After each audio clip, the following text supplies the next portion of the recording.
Yes, of course. So after school, I mean, how long has it been since you got out of school? It's been 2.5 years. 2.5 years. Yes. And how have you been able to? I mean, how did you able to? I mean, translate. How did you translate? I mean, from the students session to the, the mainstream business. How were you able to do it?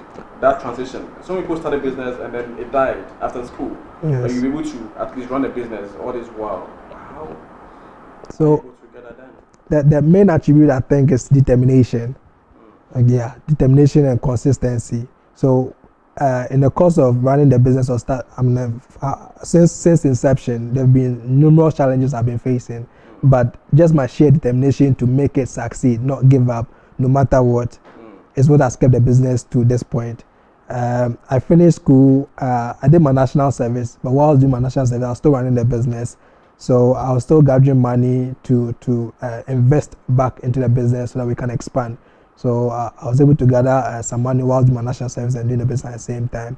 And at the national service, it was picking up. We're getting more clients, more people were coming on board. I was like, okay, I could just take this full time rather than go out there to look for a job. So I reinvested all the money I was making, and then at that time I had not set up the factory or like the place of production. So after national service, I first got a shop where the shoes I was outsourcing from the shoemakers. I'll put it there, and then I'll sell out of the outlet. So after that, I think after about 4 months, I decided to set up a production unit so that I can have the shoemakers working full time for me, so that I can produce enough shoes for all of my customers. Yeah. So. Right. So what kind of shoes do you make? Okay, so most of the shoes we make are targeted towards corporate people. So we make lace shoes, full shoes. We make loafers as well. So it's normally targeted towards the corporate people who work in offices. Yeah, and then we also coming up with, okay, we do make shoes for the student market as well, but not in as large quantities as we do for the corporate market. Yeah. How much does an average shoe, cost? The average price of our shoes is 200 cedis. 200 cedis. Yeah. So I cannot get a shoe. I come to you with 100 cedis. No. 150. Our minimum is 180 cedis. 180 cedis. Yeah. I see. That's cool. And do you think people are actually embracing the made in Ghana products like your shoes? I think. Why would I buy a shoe from Herb instead of the shoe from Italy? Right. I think by and by is getting better, especially with. I'm not being political or anything, but the government at the moment is trying to push products that are made in Ghana for a lot of Ghanaians to patronize made in Ghana products, and so it's helping. It's helping. People are beginning to accept products that are made in Ghana once they buy it and the quality is what they are expecting or what they desire. They come back to buy more. So. I think it's getting better. People are beginning to understand that we need to patronize our own products because that's the only way we can grow our economy. That's the only way we can enrich ourselves as a nation and then employ more people as well. Before we talk about the government, you made mention of your clientele being corporate world. Now, how do you reach out to them? Okay, so what we realize is we did a bit of market research before targeting this market.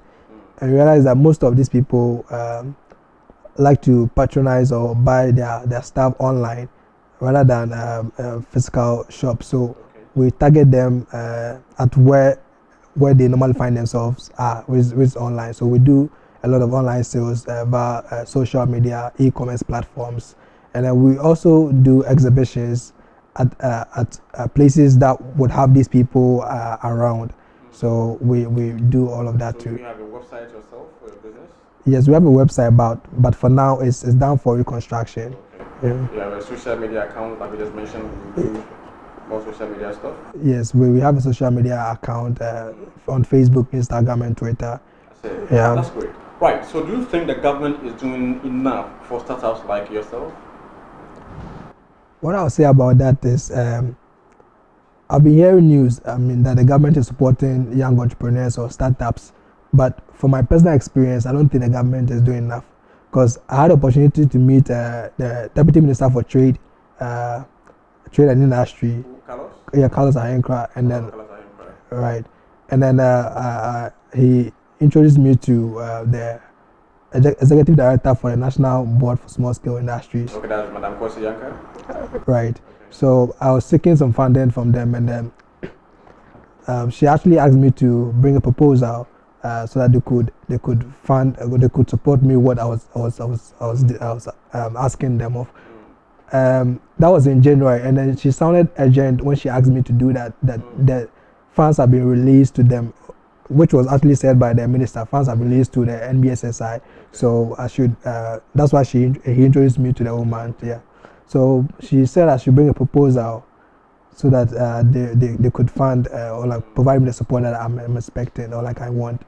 So I did that the following day. The following day I sent a proposal to them because yeah, she sounded very urgent. Okay. Yeah. So you did it urgently as well. Exactly. Nice one. Yeah. That was in January. We are in May. Wow. I've still not heard anything from them. So, yes. So that's in the pipeline. You call them and then yeah, that's what they tell you. They are working on it. They have challenges. So many stories. It's been almost 4 months now, right? Wow. So I feel like, fine, if you want to help entrepreneurs, you should really go ahead to help entrepreneurs. You shouldn't just pay lip service to it. Okay, just come on TV and say, okay, we've given entrepreneurs this amount of money, supporting them. But then behind the scenes, the entrepreneurs are suffering.